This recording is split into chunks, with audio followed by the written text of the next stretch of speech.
Look, Africa's not totally ready, but certainly we are increasingly ready. There is huge growth happening throughout the continent, really, in terms of mobile penetration. I think on average we're now well over 50%, and for a lot of people that is the initial access onto the internet via their mobile phones. So I would say absolutely we're not 100% ready, but we're well on our way to being ready, and there's huge investment being made in that area. Both are related. Unless you have a proper network, you cannot talk of portable, be it handset, laptop, and others. So the gadgets goes with the network. So number one is availability. Availability of the network must be assured in terms of access, penetration, geographic coverage, and capacity. Once you address this, of course, in relation to this, you have to also talk of this affordable handsets, laptops, and the overall service, the affordability of the entire service. So these go together, obviously. But number one is the service must be available. To make it available, you have to have a network. You have to cover, the population wherever you are. If you are in Ethiopia, you are not going to talk about just services within Addis or within some regional towns. The availability of that covers the entire population must be assured first. I'm not saying we have to finish this and then go to network, but availability is number one. That's why network expansion is critical. So I still say it's very important to discuss on network expansion because it's not yet secured. It's not yet assured. So, but at the same time, as you mentioned, you have to discuss as well, on the affordability of gadgets and affordability of the service as well. So it goes together. It's in tandem.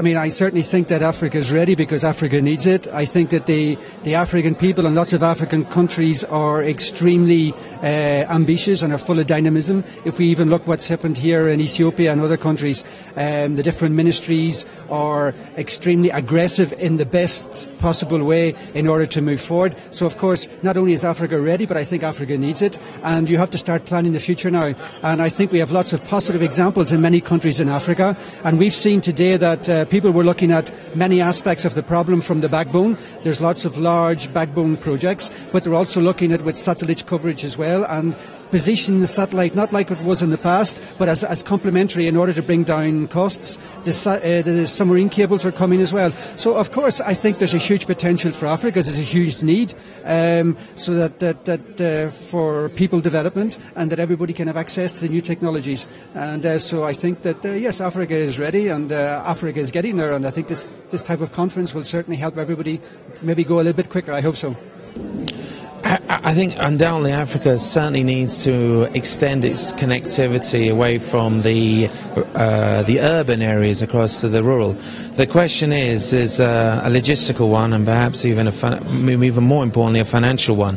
So I think that particular agenda needs to be discussed in a very deliberate manner. So I agree with you on that aspect.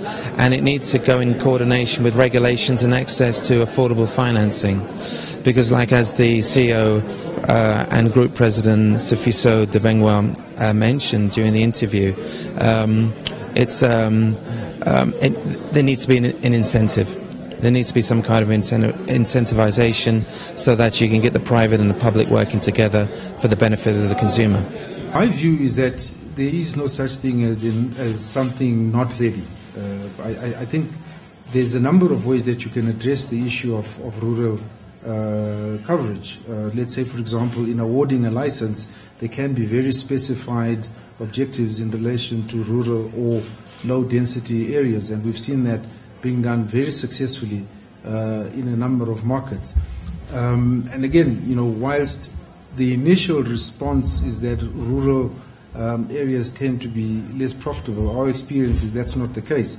If you put a base station in a rural area, in most cases, within periods of a month, you find that the capacity on that base station is literally being fully utilized.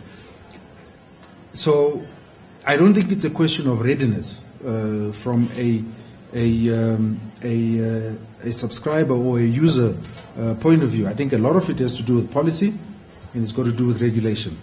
And a lot of the concerns that you raise can be addressed by either policy or regulation. For example, if upfront payment for spectrum is, let's say, in the billions of dollars, as an operator, our motivation to go into rural areas is going to be reduced.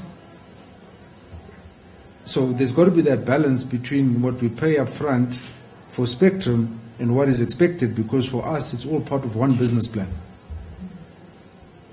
So a lot of it really hinges on the regulation and the policy, and that is a very important part as to what happens in terms of how effective and how quickly the rollout is.